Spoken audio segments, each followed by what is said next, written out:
السلام علیکم رحمۃ اللہ. میرے بھائی آپ نے یہ پوسٹ بھیجی ہے، کیا پوسٹ بھیجی ہے؟ اچھا، ایک طرف لکھا ہوا ہے حق حدیث نیچے، اور ایک طرف لکھا ہے باطل اور نیچے لکھا ہے اہل حدیث. افسوس سے کہتا ہوں بڑا ہی چول ہے یہ انسان. جب حدیث حق ہے تو اہل حدیث کہاں سے باطل ہو گیا؟ بے وقوف ہو. جب حدیث حق ہے تو اہل حدیث کہاں سے باطل ہو گیا؟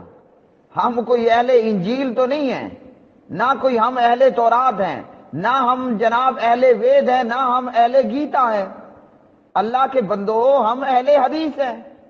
جب حدیث حق تو اہل حدیث کہاں سے حق ہو باطل ہو گیا؟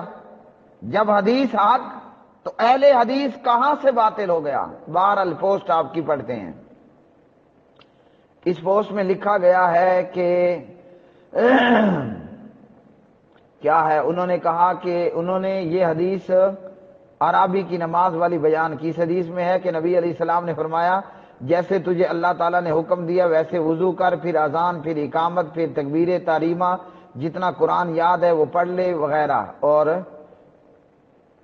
پڑھ لے. اور ورنہ اچھا قرآن یاد نہیں تو ورنہ اللہ عز و جل کی حمد و ثنا کر، تکبیر و تعلیل کر. ٹھیک ہے، درست ہو گیا سر آنکھوں پر. نیچے جو آپ نے باطل لکھا ہے یعنی مخالفت میں کہتے ہیں کہ مکروہ نہیں ہے کہ امام نماز میں قرآن پاک دیکھ کر قرات کرے اور اپنی انگلی سے اوراق بدلتا رہے. نزول الابرار. میرے پیارے بھائی، ہم اہل حدیث ہیں، ٹھیک ہے، تو ہم اہل نزول الابرار تو نہیں ہے نا، اہل وحید الزمان تو نہیں ہے اللہ کے بندو، اہل نواب حسن خان تو نہیں ہیں ہم. جب ہم اہل حدیث ہیں تو حدیث ہی ہمارا معیار ہے. سیدہ عائشہ رضی اللہ تعالی عنہا کو ان کے غلام زکوان نفل نماز تراویح، قیام رمضان، مصحف قرآن مجید سے دیکھ کر تراویح پڑھایا کرتے تھے. ایک بات ہو گئی. اب ہے قرآن پاک ہاتھ میں اٹھانا. تو پیارے نبی علیہ السلام، قرآن پاک کتنا ہوگا؟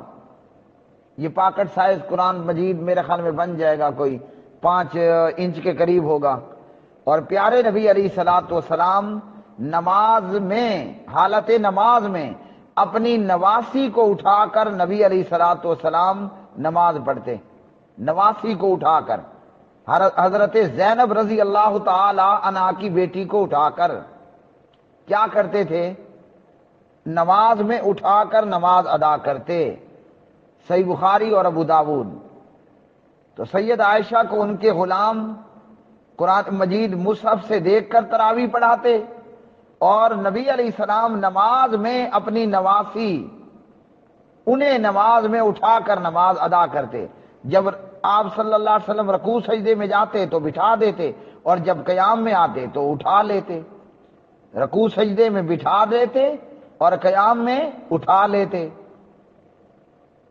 تو اس لیے یہ تو حدیث ہے. اور اس معاملے میں نزول الابرار کی یہ بات درست ہے کہ جہاں حدیث ہے اس لیے ہم اہل حدیث ہیں. جب حدیث حق ہے تو اہل حدیث کہاں سے باطل ہو گیا؟ اور خود اپنی فقہ کو دیکھا ہے. افسوس، اور میں اپنے سننے والے اہل الحدیث علماء کو بھی کہتا ہوں، لوگوں اپنے اندر علامہ شہید کی جرت پیدا کرو، اپنے اندر علامہ جونا گڑی رحمت اللہ علیہ ماں کی جرت پیدا کرو.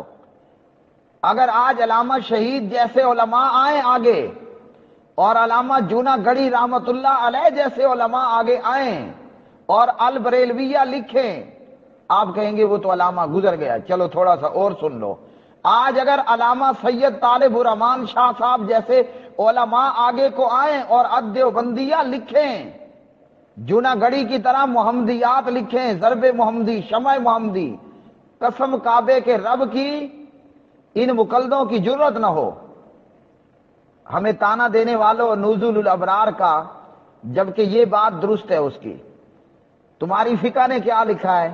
کوئی کتے کا بچہ اٹھا کر نماز پڑھ لے تو اس کی نماز درست. تو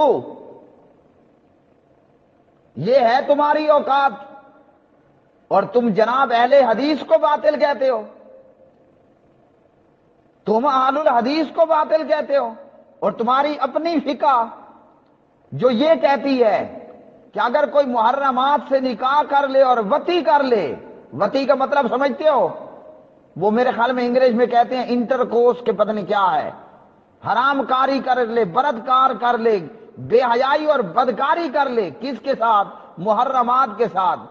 اب محرمات کون ہیں وہ بھی آپ کو بتا دوں، ماں ہے، بہن ہے، بیٹی ہے، بھتیجا ہے، بھتیجی ہے، خالہ ہے، پھوپھی ہے وغیرہ، یہ ہے محرمات۔ آگے کیا لکھتی ہے قدوری کتاب الحدود؟ فلا حد علیہ عند ابی حنیفہ لا حول ولا قوۃ الا باللہ۔ ابو حنیفہ صاحب کے نزدیک اس کے اوپر حد نہیں ہے۔ اور نبی علیہ السلام کی حدیث نے کیا کہا ہے؟ آپ نے اپنے صحابہ کی جماعت بھیجی، جاؤ ایک شخص ہے اور اس نے اپنے باپ کی بیوی سے نکاح کر لیا، کیا کرنا ہے؟ اس کی گردن کاٹ دو تے اس کا مال لوٹ لو۔ تم اہل الحدیث کو اہل حدیث باتیں لکھتے ہو، تمہاری یہ جرت 1866 کی پیداوار اور 1920 کی پیداوار، شرم سے ڈوب مرنے کا مقام ہے ان مقلدوں کے لیے۔